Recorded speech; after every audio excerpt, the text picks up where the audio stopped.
ராவணனை கூட ராமர் நாளைக்கு வானர் போருக்கு, வாலிக்கு டயம் தரல. ஷூட்டட் சைட் ஆர்டர், முதல்ல கண்டவுடன் சுட உத்தரவு யாருக்கு? வாலிக்கு தான்.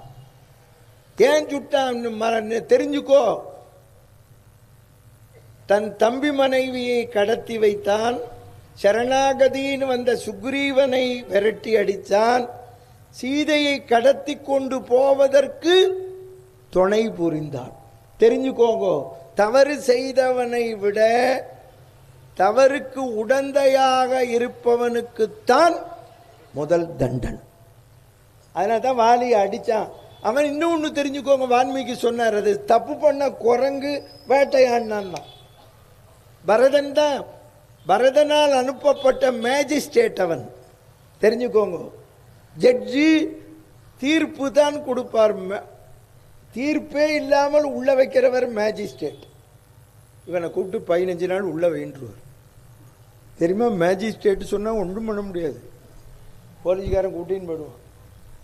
ஆமாம், தெரிஞ்சுக்கோங்க, அவர் ராமன், அதனால தான் அடித்தான். இப்போ வாலி உணர்ந்தான், இந்த வாலியோட கெட்ட ரத்தமெல்லாம் கீழே போச்சு, ராமநாமா உள்ள போச்சு, அடிச்சுண்டான் தலையில வாலி. ராமா, உயிர் போகும் பொழுது உன் நாமாவை சொன்னேன்.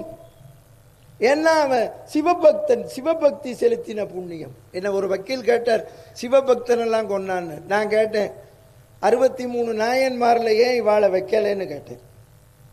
என்னன்னு, இன்னூத்தம் பொண்டாட்டிய கடத்தினவன், இன்னூத்தம் பொண்டாட்டிய கடத்துறதுக்கு துணையா இருந்தவன்லாம் சிவபக்தியில வச்சிருக்கலான்னு கேட்டேன்.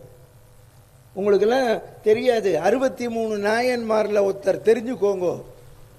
ஆமாம், இல்லையே என்னாத இயற்பகைக்கு அடியேன், இயற்பகை நாயனார்னு ஒருத்தர் இருந்தார், சிவனே வந்தார், சிவன் அடியாரா, உங்களுக்கு என்ன வேணும்னு கேட்டார் இவர். அவர் யார் வந்தாலும் எதையும் கொடுக்கிறவர். உன் பிரியமான மனைவிய கொடுன்னர், காதல் மனைவி. இப்படி திரும்பி பார்த்தார் ஆத்துக்காரிய, போனர். நான் அவரை ஊர் எல்லையில கொண்டு விட்டார்.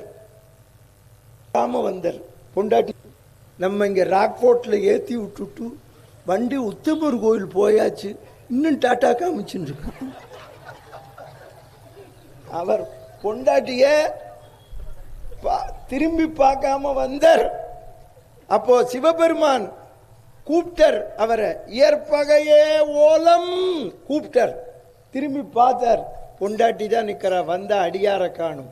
சிவன் ரிஷபவானத்துல